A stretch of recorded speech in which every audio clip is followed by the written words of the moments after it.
கிறிஸ்துவில் பிரியமானவர்களே, ஆண்டவராக இயேசு கிறிஸ்துவின் நாமத்திலே உங்கள் யாவரையும் வாழ்த்தி ஆசீர்வதிக்கிறேன்.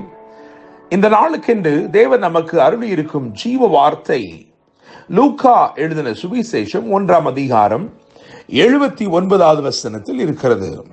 நம்முடைய கால்களை சமாதானத்தின் வழியிலே நடத்தவும் அவ்விரக்கத்தினாலே உன்னதத்திலிருந்து தோன்றிய அருணோதயம் நம்மை சந்தித்திருக்கிறது என்றான்.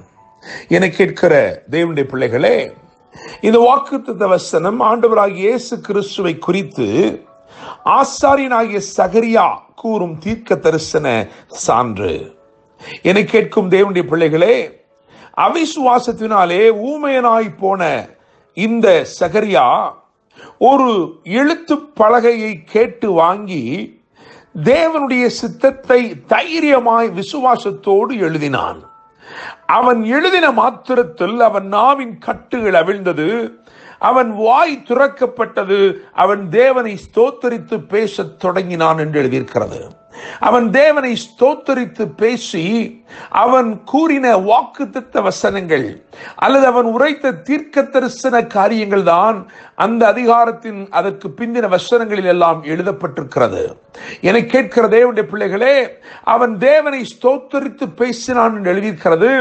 அவன் எழுத்து பலகை கேட்டு வாங்கி அவன் என்ன எழுதினானோ அது அன்றைக்கே நிறைவேறினது. என கேட்கும் தேவனுடைய பிள்ளைகளே, நான் இந்த வார்த்தைகளை பிரசங்கிக்கும் பொழுது நான் ஆவியிலே உணர்கிற காரியம், இதை கேட்டுக்கொண்டிருக்கிற நீங்களும் சில காரியங்களை எழுதி வைத்து கேட்டுக்கொண்டிருக்கிறீர்கள். ஆண்டவருடைய சமூகத்திலே நம்பிக்கையோடும் விசுவாசத்தோடும் நீங்கள் எழுதி வைத்து ஜெபித்துக் கொண்டிருக்கிற எல்லாவற்றிலும் கர்த்தர் அற்புதங்களை செய்ய போகிறார். அவைகள் நிறைவேறும் நாட்களுக்குள் வந்திருக்கிறீர்கள். எந்த விசுவாசத்தோடு நீங்கள் எழுதினீர்களோ அந்த விசுவாசத்தை தேவன் அங்கீகரித்து உங்கள் வாய் திறந்திருக்கும்படி, தேவனை நீங்கள் உயர்த்தி மகிமைப்படுத்தும்படிக்கு தேவன் அற்புதங்களை செய்கிறார். என கேட்கிற தேவனுடைய பிள்ளைகளே, இந்த வாக்குத்தத்த வசனத்தை நாம் விளங்கி கொண்டு அதில் இருக்கிற ஒரு 3 காரியங்களை நாம் இன்றைக்கு தியானிக்க போகிறோம். இந்த 1ஆம் அதிகாரம் 79வது வசனத்தை நாம் வாசிக்க வேண்டும் என்றால் அல்லது விளங்கிக் கொள்ள வேண்டும் என்றால் அதற்கு முந்தின வசனத்தையும் 78வது வசனத்தையும் கவனிக்க வேண்டியது அவசியமாயிருக்கிறது. அந்தகாரத்திலும் மரண இருளிலும் உட்கார்ந்திருக்கிறவர்களுக்கு வெளிச்சம் தரவும், நம்முடைய கால்களை சமாதானத்தின் வழியிலே நடத்தவும் அவ்விரக்கத்தினாலே உன்னதத்திலிருந்து தோன்றிய அருணோதயம் நம்மை சந்தித்திருக்கிறது என்றான். என கேட்கிற தேவனுடைய பிள்ளைகளே, இந்த 2 வசனங்களின் அடிப்படையிலே நான் ஒரு 3 தரப்பினரை உங்களுக்கு முன்பதாக வைக்கும்படி விரும்புகிறேன். முதலாவதாக அந்தகாரத்தில் உட்கார்ந்திருக்கிறவர்கள், இரண்டாவது மரண இருளில் உட்கார்ந்திருக்கிறவர்கள், மூன்றாவது சமாதானம் இல்லாமல் சிக்கலான சூழ்நிலையிலே போராடி கொண்டிருக்கிறவர்கள். என கேட்கும் தேவனுடைய பிள்ளைகளே, இந்த 3 நிலைமையிலே நீங்கள் எந்த நிலைமையில் இந்த நாளிலே இருக்கிறீர்கள் என்றாலும் இன்று அனுப்புகிற இந்த வார்த்தை உங்களை விடுவிக்கவும் உங்கள் வாழ்க்கையில் அற்புதங்களை செய்யவும் உண்மையுள்ளதாக இருக்கிறது. அந்தகாரத்தில் உட்கார்ந்திருக்கிறவர்கள் என்று முதலாவது சொல்ல விரும்புகிறேன். people who are waiting in uncertainty.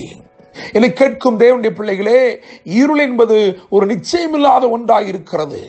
ஒருவன் இருளுக்குள் இருந்தால் அவனுக்கு முன்பே என்ன இருக்கிறது என்று அவனுக்கு தெரியாமல் இருக்கிறது. அப்படியே உங்களுடைய வாழ்க்கையிலே நிச்சயமில்லாத நாட்கள், என்னவென்று தெரியவில்லை, அடுத்து என்ன செய்ய போகிறோம் என்று தெரியவில்லை, என்னுடைய காரியங்களை யார் எனக்காக எடுத்து செய்ய போகிறார்கள் தெரியவில்லை, எனக்கு ஒரு எதிர்காலம் இருக்கிறதா தெரியவில்லை என்று பல கேள்விகளோடும் குழப்பங்களோடும் இருக்கிற தேவனுடைய பிள்ளையே, கர்த்தர் உன்னை பார்த்து சொல்கிறார், உனக்காகவே ஒரு உன்னத அருணோதயம் இன்றைக்கு உதித்திருக்கிறது. உன் வாழ்க்கையை வெளிச்சப்படுத்தும்படிக்கு, உன்னை பிரகாசிக்க செய்யும்படிக்கு உன்னதத்தில் இருந்து தோன்றிய அருணோதயம் இன்று உன்னை சந்திக்கிற தேவனுடைய பிள்ளையே. இரண்டாவதாக மரண இருளில் உட்கார்ந்திருக்கிறவர்கள், people who are sick. people who are bedridden. என கேட்கிற தேவனுடைய பிள்ளைகளே, ஒருவேளை வியாதியின் படுக்கையிலே மரண அவஸ்தையிலே இருக்கிறீர்கள் என்று சொன்னால், இன்று கர்த்தர் இந்த வார்த்தைகளை உங்களுக்கு அனுப்புகிறார். உங்களுக்கு அறிமுகமான யாரோ சிலர் இந்த வியாதியோடு இருக்கிறார்கள் என்று சொன்னால், வியாதியோடு போராட்டங்களோடும் இருக்கிறார்கள் என்றால், நீங்கள் இன்று இதை அவர்களுக்கு அனுப்பி வையுங்கள். கர்த்தர் இந்த வார்த்தை, இந்த சத்தம் துணிக்கும் இடத்திலே அற்புதத்தை செய்ய உண்மையுள்ளவராய் இருக்கிறார். என கேட்கிற தேவனுடைய பிள்ளைகளே, மரண இருளில் உட்கார்ந்து இருக்கிறவர்கள், பயம் நிறைந்தவர்களாய் இருக்கிறவர்கள், நாம் சாகத்தான் வேண்டுமா, சாகத்தான் போகிறோமோ என்று சொல்லி திகைத்துக் கொண்டிருக்கிறவர்களுக்கு இன்று ஒரு விடுதலை தேவன் நியமித்திருக்கிறார். உன்னத அருணோதயம் அவர்கள் மேல் உதிக்கும்படி செய்து அவர்களுக்கு அற்புதத்தை அவர் செய்ய போகிறார். அவர்களை பலப்படுத்த போகிறார், குணமாக்க போகிறார். மூன்றாவதாக, சமாதானம் இல்லாமல் சிக்கல்களான சூழ்நிலையிலே போராடி கொண்டிருக்கிறவர்கள், இன்று கர்த்தர் வாக்கு அருளி இருக்கிறார். நம்முடைய கால்களை சமாதானத்தின் வழியிலே நடத்த. என கேட்கிற தேவனுடைய பிள்ளையே, சமாதானத்தின் வழி ஒன்று உனக்கு திறக்கப்படுகிறது. இன்றைக்கு கர்த்தர் சமாதானமான ஒரு பாதையை, சமாதானமான ஒரு சூழ்நிலையை, ஆசீர்வாதம் நிறைந்த, அனுக்கிரகங்கள் நிறைந்த ஒரு ராஜரீக பாதையை கர்த்தர் உனக்காக திறக்கிறார். என கேட்கிற தேவனுடைய பிள்ளையே, வாழ்க்கையில் இருக்கிற நிச்சயமில்லாத நிலைகள் மாறுகிறது. மரண இருளான போராட்டங்கள் விலகி போகிறது. சமாதானம் இல்லாத சூழ்நிலைகளை தேவன் மாற்றி சமாதானமான ராஜரீக பாதைகளை தேவன் திறந்து அந்த வழியிலே உங்களை நடத்தி ஆசீர்வதிக்க போகிறார். உன்னத அருணோதயத்தால் உதயமாகும் உறுதியான அற்புதங்கள் இன்று முதல் உங்கள் வாழ்க்கையில் நடக்கப் போகிறது. கர்த்தர் தாமே இந்த வார்த்தைகள் மூலமாய் இன்று உங்களை ஆசீர்வதித்து மேன்மைப்படுத்துவாராக. என்றும் அன்புடன் pastor Daniel Moses. God bless you.